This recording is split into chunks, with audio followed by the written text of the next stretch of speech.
Saatiin Sukuni salat -ohjelmasta idea tehdä pienimuotoinen historiikki suvustani ja sen kytkeytymisestä Tampereen historiaan. Tutkiessamme Sukuni historiaa löytyi muutamia ihan mielenkiintoisia asioita ja tapahtumia, joista kerron tässä videossa. Olen myös suuri vintage-asujen kannattaja, joten esittelen tässä videossa vintage-vaatekokoelmaani. Eli terve kaikille tähän päivään. Me ollaan nyt Tommin kanssa videoimassa tämmöistä kivaa videota täältä Pyynikiltä ja Pispalasta. Ja ajattelin esitellä teille, että tässä on mun päivän asu, tämmönen kiva vintage-henkinen hame. Sitten tämmöiset kengät ja sitten laukku. Ja tietysti vähän huulipunaa kesän kunniaksi. Tammela, suutarien pääkaupunki. Useat tamperelaiset suvut ovat jättäneet jälkensä Tampereen historian, mikä näkyy muun muassa katujen, kaupunkien ja rakennusten nimissä. Itse kuulun isäni puolelta Tammelan suvun jälkeläisiin, joiden mukaan Tammelan kaupunginosas on saanut nimensä. Isomummuni Jenny Tammela asutti Tammelan kaupungin osaa vielä viime vuosisadan alussa. Viereisessä kuvassa näkyy Tammelan suvun siskokset. Kaupungin osa on saanut nimensä Tammelan torpasta, joka seisoi tukevasti nykyisen Tammelan katu 2 tontilla. Myöhemmin paikalle muutti Hatanpään kartanon torppariksi kangasalalainen ruotusotamies Tuomas Tammerström, joka alkuperäinen sukunimi oli Tamström. Hänen Heikki-poikansa otti sukunimekseen suomenkielisen Tammelan, jossa sitten tuli nimi koko kaupungin osalle. Se, miksi Tammela on saanut nimeään muiden Hatanpään torppien Välimaan, Keskisen, Tanhuanpään tai Moision mukaan, liittyy kai torppien kokoon. Tammelat raivasivat ahkerasti uutta viljelysmaata ja aluksi vähän läntä torppa oli välillä hyvin kukoistava. Torpassa oli 4-5 lehmää ja 2 hevosta. Kun Tampere osti Hatanpäältä Kytteleen Tammelan aluetta 1876, Tammelan vauras torppakin siirtyi kaupungin maaksi. Torppaa silloin isännöinyt August Tammela joutui kaupungin vuokramieheksi. Kerrotaan, että hän vuokrasi itse aikaisemmin viljelyskuntoon saattamia peltoja kaupungilta kirvelevin mielin. Valtuusto päätti 1880, että Tammela varataan työväen asunnoille. Insinööri August Alperin 1882 laatimassa asemakaavaluonnoksessa nykyisen Ilmarinkadun ja Väinölänkadun väliin oli otettu 2 korttelin aukio.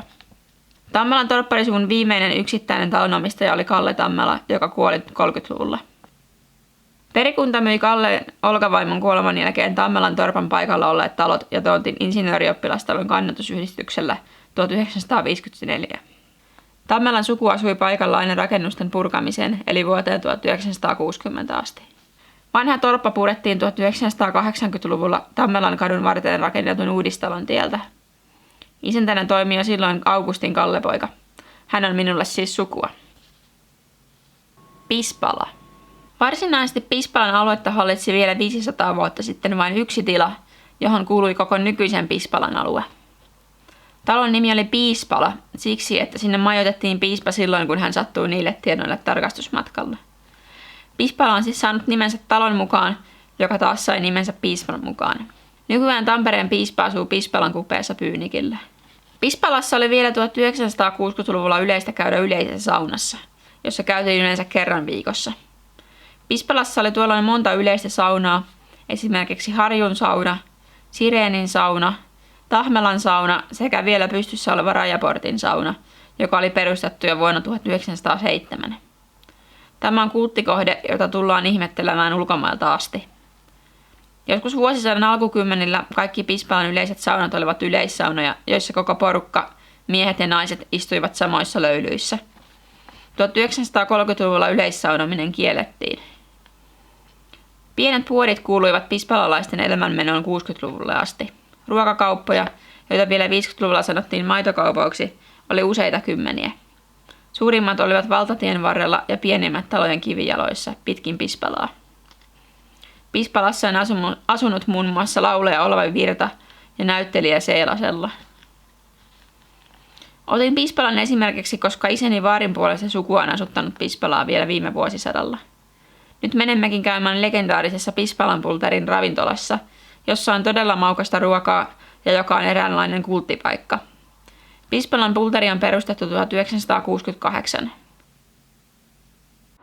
Moikka! Eli tänään tultiin tänne Pispalan pulteriin ja tää on legendaarinen tamperelainen ravintola Pispalassa. Täällä on ihan omalaatuinen ruokalista ja se syy minkä takia mä toin teidät tänne on se, että tää ravintola kytkeytyy myös mun sukuni historiaan. Eli tuolta seinältä löytyy yksi valokuva, missä on mun isovaarini Victor Renforsin kauppa. Mennään kattoo sisälle.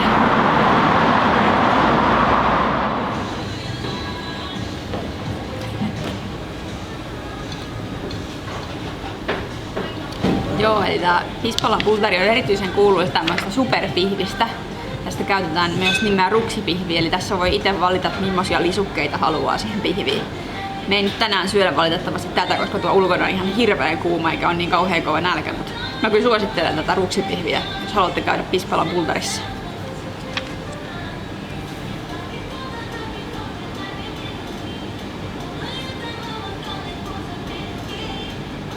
Eli mennään seuraavaksi katsomaan tuota kuvaa tuosta mun isovaarini kaupasta, joka on pystytettynä tänne Pispalan pultarin seinälle. Tonne suuntaan.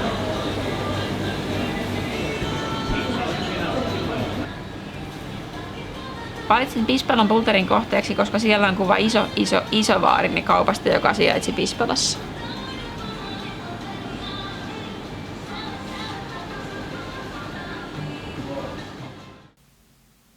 Pyynikki. Tässä taustalla nähdään Tampereen Lyseon lukion rakennus, joka on rakennettu 1935. Koulu, jota myös minä olen käynyt. Lyseon lukio oli aikoinaan poikakoulu, joka muutettiin yhteiskouluksi vasta 70-luvulla. Koulua ovat käyneet useat tunnetut henkilöt, kuten kirjailija F.E. Sillanpää sekä arkkitehti Pertele Strömmer. Tilastoissa oli vielä 1930-luvulla siirtyessä 7000 luku- ja kirjoitustaidotonta tamperelaista. Tampere oli 1930-luvun alussa 3000 kansakoululaista, 10 vuotta myöhemmin yli 5000. Vielä reippaammin kasvoi oppikoululaisten määrä. Vuosikymmenen alussa 6 koulua ja niissä 1700 oppilasta, vuosikymmenen lopussa 8 koulua ja niissä yli 3700 oppilasta. Vehmainen. Isäni perhe muutti Vehmaisiin 1950-luvulla. Vehmaisten Mannerheim. Patsas paljastettiin kesäkuun 4. Mannerheimin syntymäpäivänä vuonna 1956. Kaupungin poliittinen vasemmisto ei sallinut, että Evard Poorilan kansalaissodan kenraali Mannerheimin kuvaileva patsas pystytettäisiin Tampereen keskustaan. Pattitilanne jatkui vuosia, kunnes vapaussoturit, veistoksen omistajat päättivät siirtää monumentin Vehmaisten kalliolle, josta ylipäällikkö vuonna 1918 oli kiikarin takaa seurannut kaupungin valtausta. Finlayson. Finlayson on Tampereen kaupunginosa, jonka vieressä kulkee Tammerkoski. Alkujaan Finlaysonin alue puuvillatehtaan länsipuolella oli tehtaan työläisten ja toimihenkilöiden asuinalue. Tosin rakennusten ulkonäkö on muuttunut niistä ajoista. Suomen ensimmäinen sähkövalo sytytettiin Finlaysonin tehtaassa vuonna 1882. Tampereella on ollut paljon tekstiili- ja jalkinesteollisuutta, joka näkyy myös oman sukuni historiassa. Isomummini Jenny Reivala, omaa sukua Tammela, työskenteli Ruuskasen pukutehtaalla ompelijana. Hyvästä työstä hän on saanut tämän Mannerheimin alla kirjoittaman kunniakirjan.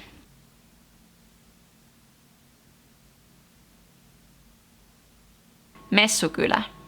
Messukylän uuden kirkon tiiliseinän tiilien valmistukseen ja kustantamiseen osallistuivat kaikki kyläläiset. Kirkon valmistumisvuonna 1879 oli Suomi osana Venäjän keisarikuntaa ja siksi Joviakon yläpuolella komeillee tsaari Aleksanteri toisen nimi. Seinä sai myös kansallissodan aikana vuonna 1918 joitakin arpia. Sisällissota on ollut käänteentekevää myös sukuni historiassa, sillä sisällissotaan on osallistunut myös sukulaisiani. Itse asiassa olen päätynyt siihen historiaa tutkiessani, että sukuni jakautuu kahtia sodassa. Kotoani löytyy isovaarini suojeluskuntamerkkejä. He olivat kauppiaita eli porvareita. Mielestäni olen kuitenkin nähnyt jonkun sukulaisen nimen kaatuneiden listassa, johon hänet oli merkitty punaisten puolelle kaatuneena.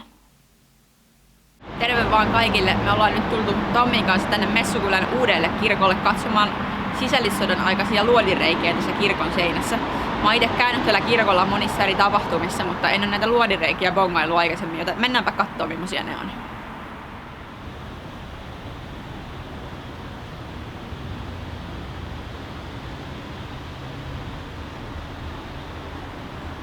Kalevankangas.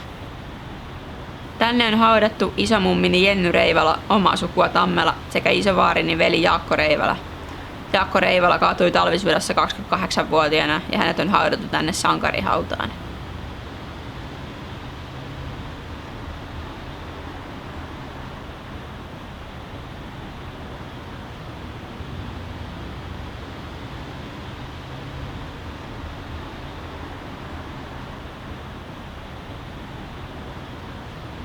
Tässä se on. Toi kivi.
Messukylä. Alue kuului Keski- Pirkkalan kuntaan, mutta oli luonnollista, että näin vankka asutus vaati oman kirkon. Itsenäiseksi seurakunnaksi Messukylä tuli vuonna 1636, jolloin siihen kuului myös Teisko, Aitolahti ja Tammerkosken kylä. Tampereen kaupunki perustettiin vuonna 1779 Messukylän alueelle, ja vaikka kaupunki oli muutoin itsenäinen, se kuului kirkollisesti Messukylän seurakuntaan, kunnes se itsenäistyi 1.5.1904. Messukylä liitettiin Tampereeseen 1947. Tässä oli mielenkiintoinen video sukuni ja Tampereen historiasta. Toivottavasti opitte jotain mielenkiintoisia asioita. Morjes ja nähdään seuraavan videon parissa.